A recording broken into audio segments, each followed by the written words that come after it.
Bismillahir-Rahmanir-Rahim. Le statut de celui qui doit s'acquitter de cette aumône de rupture du jeûne. La zakat al-fitr est obligatoire pour tout musulman, homme ou femme, riche ou pauvre, enfant ou adulte, saint d'esprit, qui sont à sa charge, son épouse, ses enfants, ses parents s'ils sont pauvres, et il est interdit de verser cette aumône aux parents et aux grands-parents, du côté du père ou de la mère, parce que le musulman a la charge et le devoir de donner et d'aider ses personnes proches.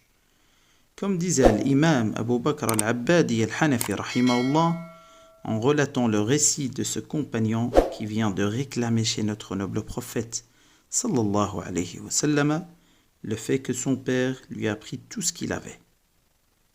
Alors notre noble prophète alayhi salatu wa salam lui dira: toi et ton argent, vous appartenez à ton père. Donc, pour résumer, tes parents sont à ta charge en cas de leur précarité et ne sont pas concernés par le mode de la rupture du jeûne, qui est destiné à d'autres catégories de personnes citées dans le Saint-Coran. Quelles sont les personnes qui doivent recevoir cette mode de rupture du jeûne?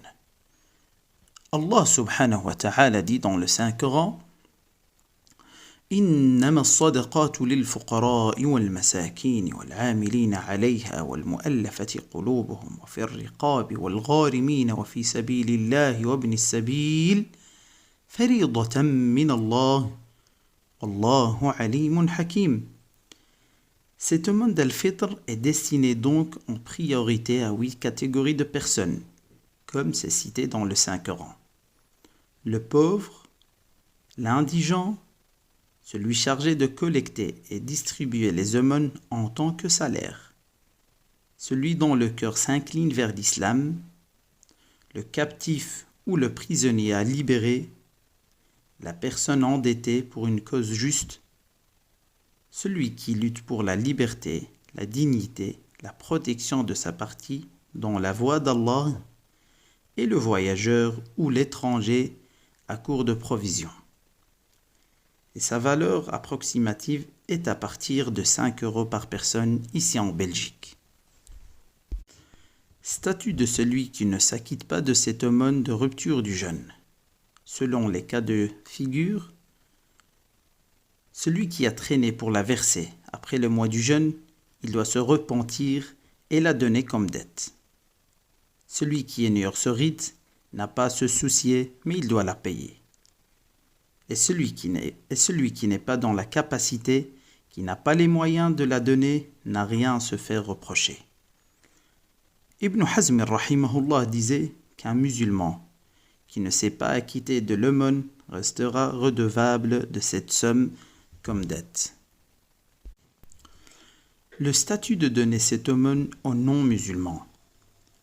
L'imam Abu Hanifa al-Nu'man rahimahullah l'a autorisé, de même que Ibn Sirin et Az-Zuhri l'ont permis.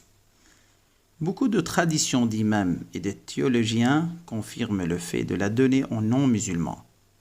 Il a été attribué aux moines, aux pauvres qui n'avaient rien, et c'est une catégorie de citoyens visés dans l'esprit même de l'islam. L'humanité de l'homme avant son apparence religieuse ou philosophique.